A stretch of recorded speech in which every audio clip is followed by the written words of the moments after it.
esta oportunidad vamos a tener la magistral conferencia del exministro Juan Ramón Quintana desde Chuquisaca, donde dio una conferencia del neonazismo y la lucha de los pueblos del mundo. Juan Ramón Quintana también mencionó que están buscando decriminalizar a Rusia. Todos los medios hoy solo hablan un solo relato y hasta han cerrado los diversos canales rusos. Vamos a escuchar pasajes de esta magistral conferencia que dio el día de hoy el exministro Juan Ramón Quintana. Una carrera de historia en todo el país, o no sé si hay otra. Tres afortunadamente, cuando yo, y hay una que viene acá, pero imagínense apenas tres. Es decir, el monopolio del conocimiento sobre la historia gira en torno, no en torno al pueblo. El pueblo está fuera.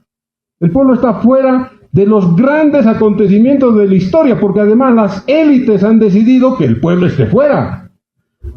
Porque si el pueblo tuviera interlocutores, historiadores, críticos, esos interlocutores pusieran al pueblo al centro de los grandes episodios históricos, compañeros. Estamos fuera. Entonces, ya me he extendido mucho con esta reflexión. La verdad es que de cara, de verdad, al bicentenario, una de las tareas fundamentales es formar un ejército de historiadores, de antropólogos, de sociólogos, de etnólogos, para que estudien nuestro pasado. ¿Cuánto orgullo sentimos de nuestro pasado? Los pueblos más orgullosos son los que conocen más su pasado. ¿De qué podemos estar orgullosos si no conocemos nuestro pasado? ¿Cuál es el sostén? ¿Cuál es el sustento de nuestro orgullo, de nuestra identidad nacional? Si no estamos en contacto con la historia, ¿qué les enseñamos a los chicos, a nuestros hijos, en la casa, durante el almuerzo, la cena, acerca de nuestro pasado?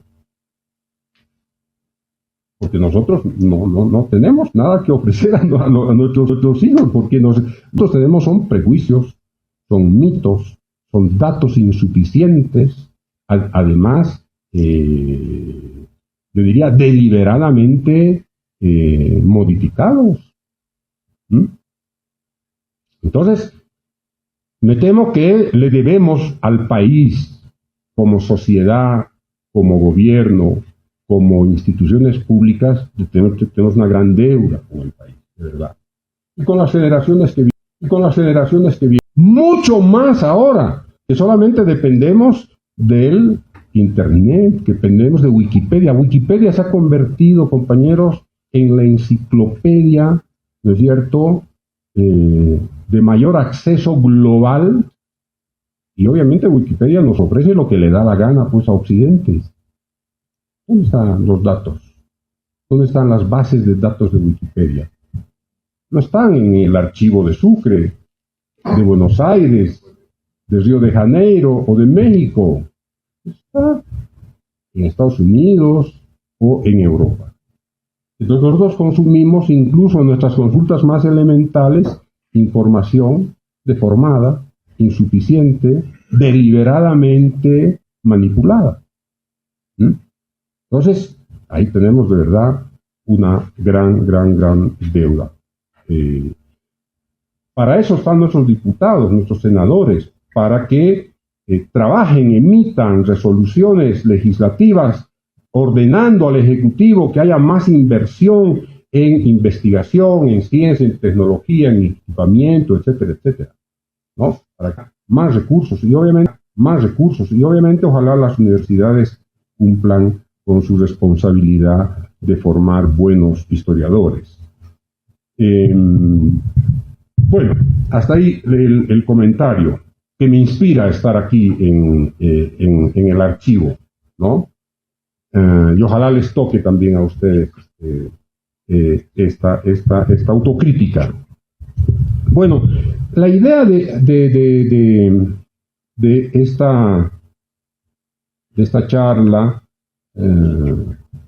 en realidad surgió a partir de mi viaje aquí a Sucre para participar en un taller de socialización de los estatutos del MAS esta mañana.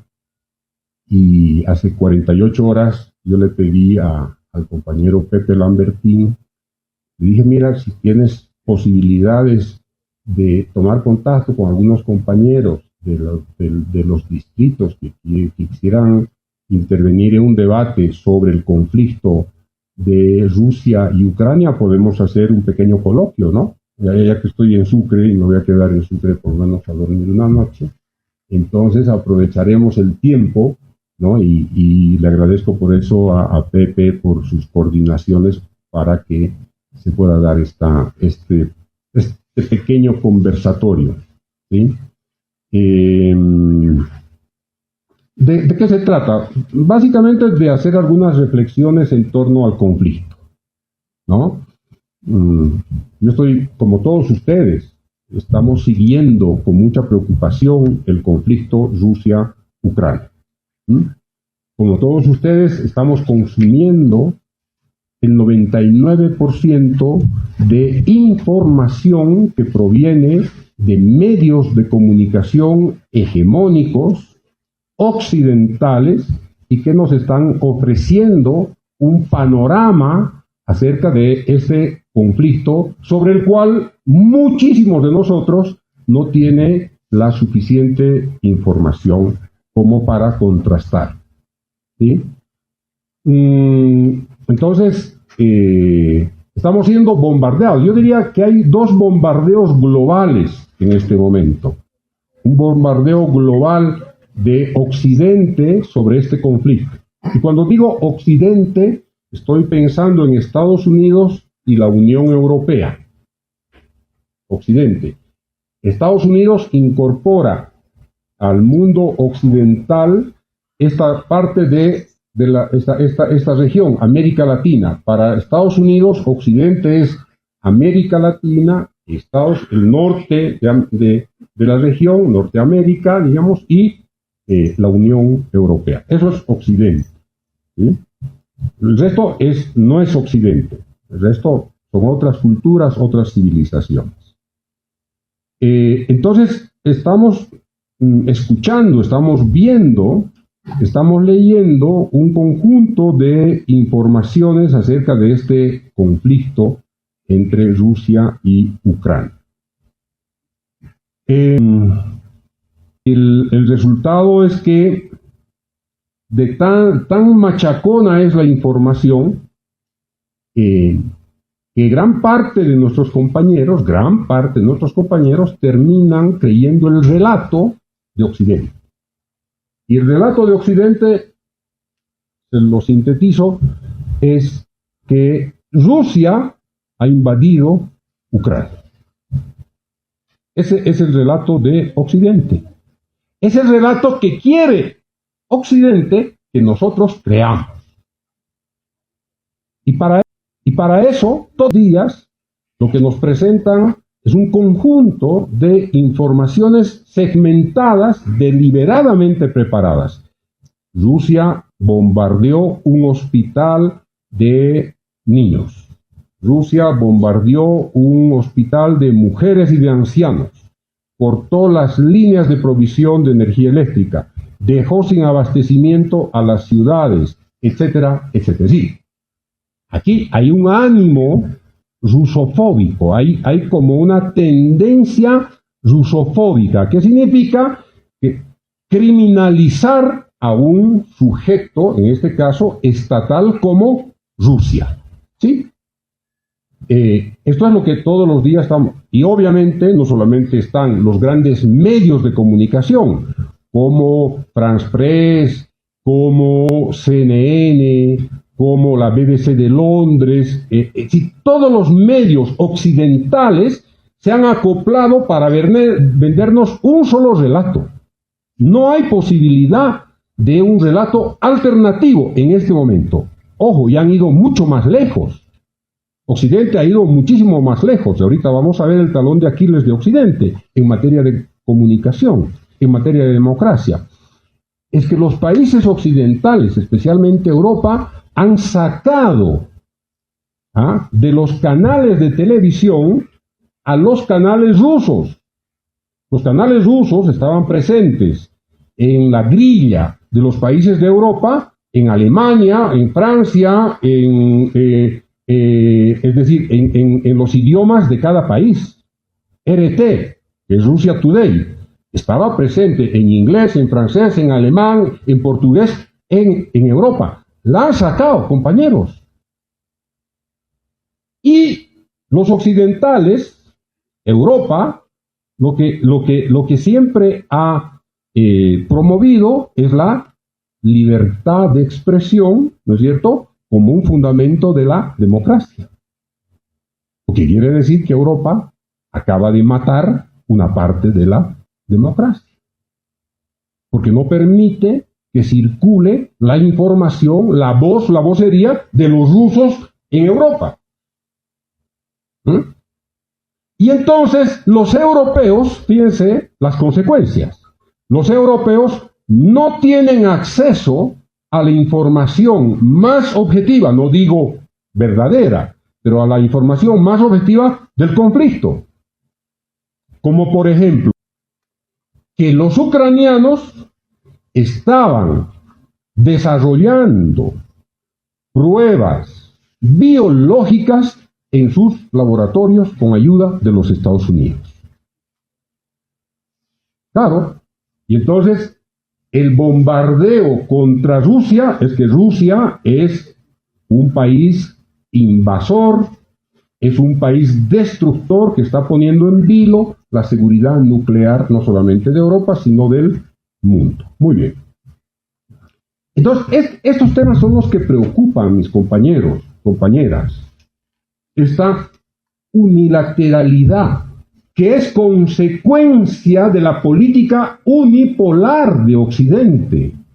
Occidente, después de la caída del muro de Berlín en 1989 y después de la desintegración de la Unión Soviética, ha impulsado toda una política hegemónica unipolar sobre la base de la cultura occidental, sobre la teoría de Fukuyama. Listo. Acá hay una sola verdad, un solo relato.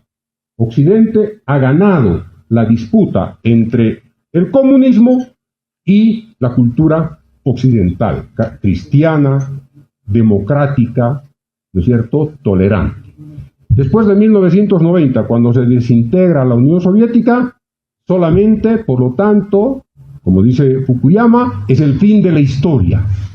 Perdieron los que no son occidentales y por lo tanto se impone la cultura occidental desde 1990. De ahí para adelante. Es decir, nosotros somos grandes perdedores, queridos compañeros. Nosotros somos grandes perdedores de esa batalla, de esa guerra fría, de la guerra de la guerra bipolar.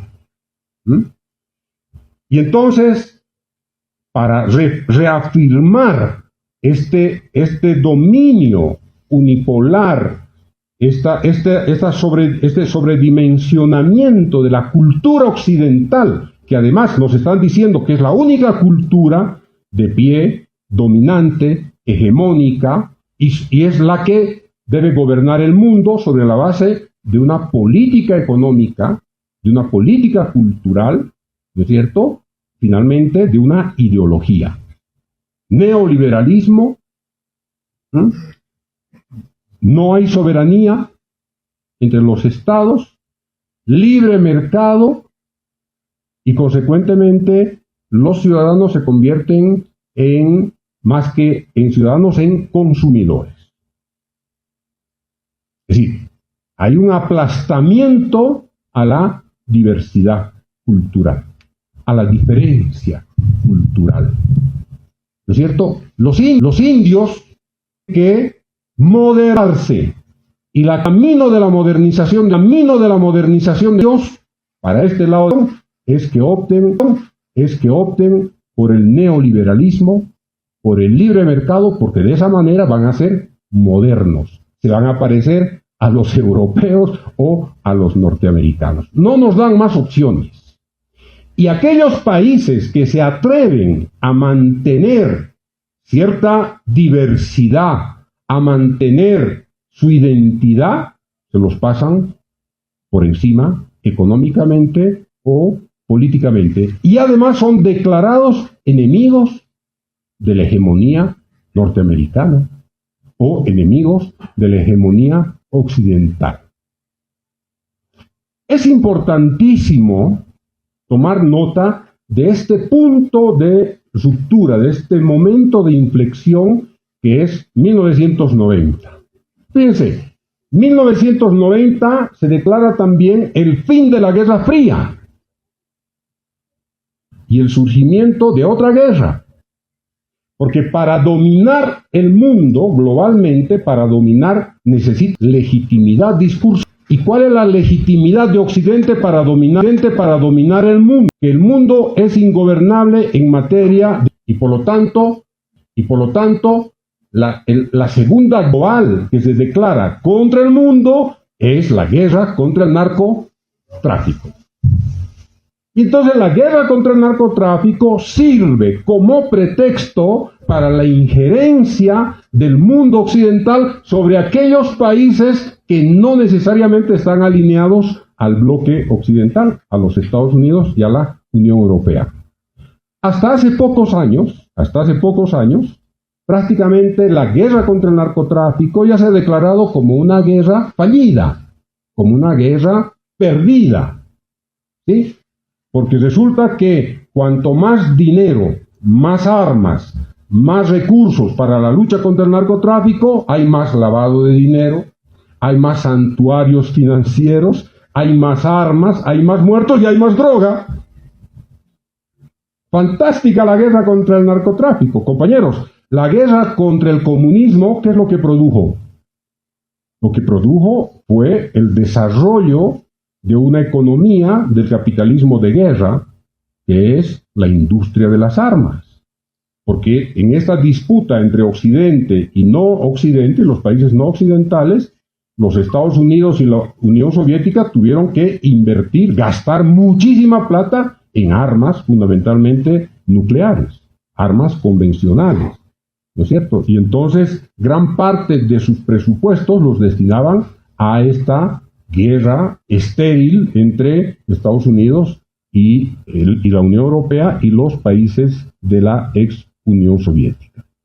La lucha contra el narcotráfico también exigió una cuantiosa cantidad de recursos económicos para frenar, según dice la doctrina norteamericana de lucha contra el narcotráfico, para frenar, ¿no es cierto?, la corrosión de las democracias, el debilitamiento de las democracias, la corrupción de las sociedades, la violencia en el mundo. Al final del día, Afganistán nos ha demostrado que Estados Unidos nunca llevó adelante una verdadera guerra contra el narcotráfico, porque Afganistán fue invadida por Estados Unidos el año 2001, cuando Afganistán tenía 7.000 hectáreas de opio, y Estados Unidos se queda 20 años en Afganistán con la OTAN, con 30 países de la OTAN, y resulta que de las 7.000 hectáreas de opio en Afganistán, con la OTAN en Afganistán, con Estados Unidos en Afganistán, el resultado, el año pasado, cuando salen derrotados militarmente, resulta que tenían 65.000 hectáreas de opio. ¿Qué les parece? Fabuloso el negocio de la guerra contra el narcotráfico. Como es fabuloso el negocio de la guerra contra el narcotráfico en Colombia, ¿sí? En Colombia hay 7 bases militares norteamericanas. Colombia se ha convertido en una colonia de los Estados Unidos. El gobierno de Colombia es un gobierno monigote, títere de los Estados Unidos.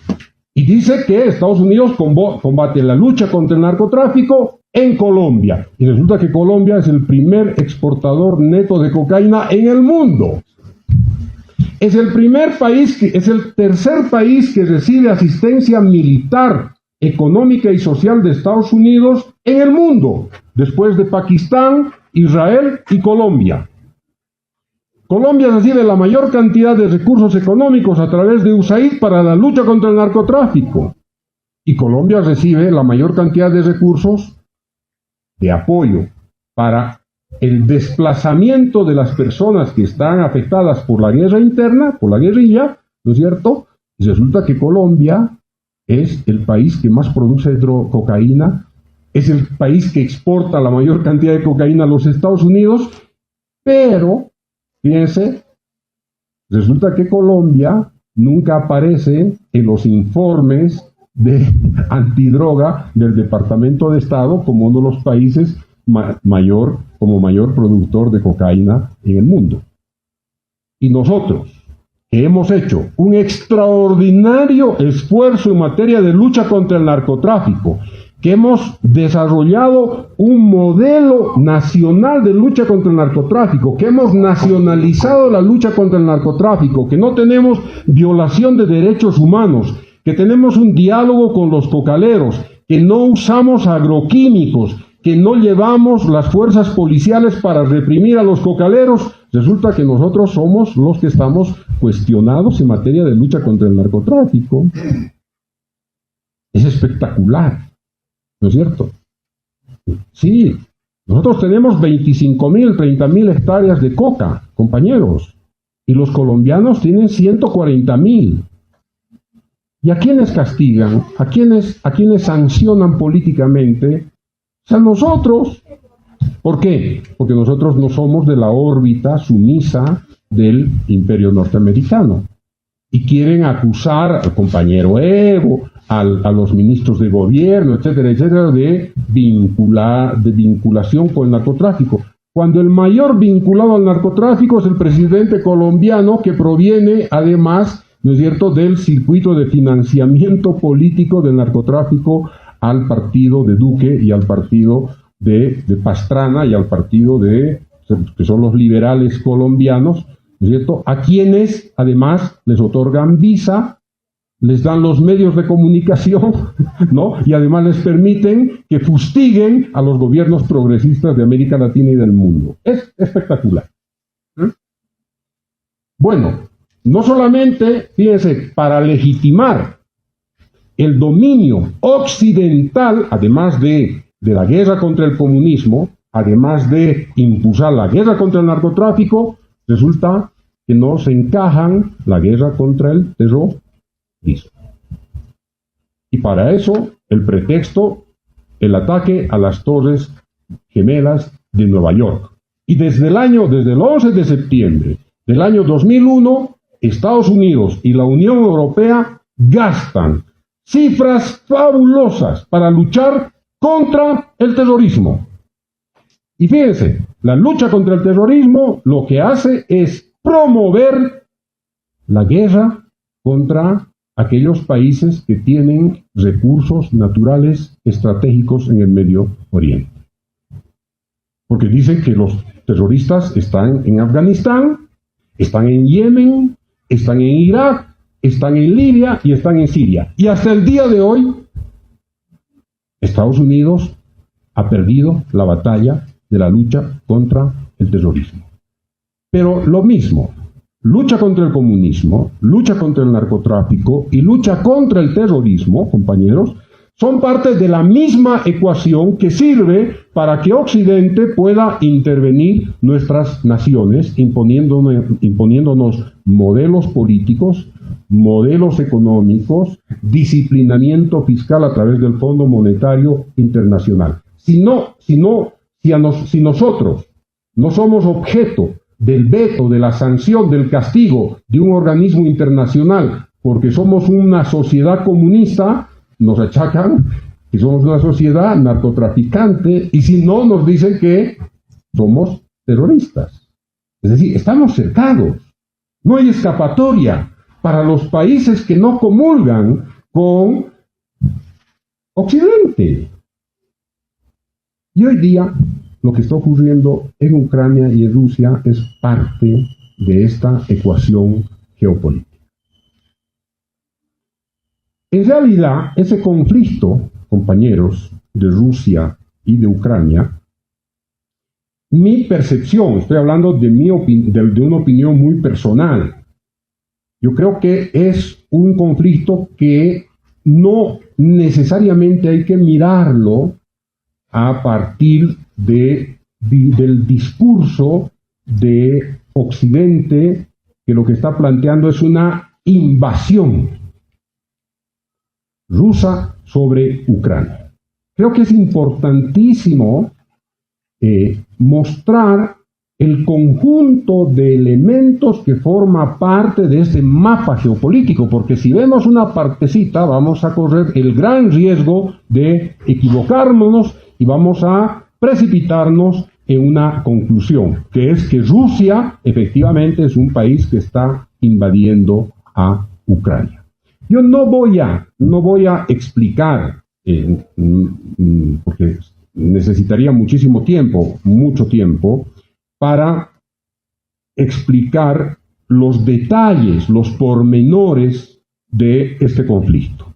Yo lo que pretendo hacer ahora, en los minutos que me quedan, es más bien pensar políticamente este conflicto, o más bien pensar geopolíticamente este conflicto.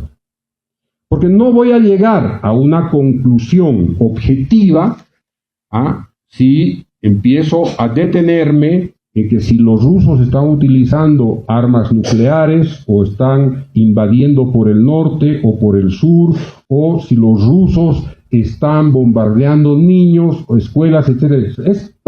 Eso es parte de una guerra mediática, es parte de una guerra de la información. ¿Sí? Entonces, más bien, mi lectura es una lectura más geopolítica. ¿Por qué? Y voy a hacer básicamente 3 preguntas. ¿Cuáles son las razones para que este conflicto haya estallado? ¿Por qué estalló este conflicto? ¿Y quién es el responsable y quiénes se benefician de este conflicto? Son las 3 preguntas que uno tiene que hacerse, compañeros, para tratar de comprender este conflicto.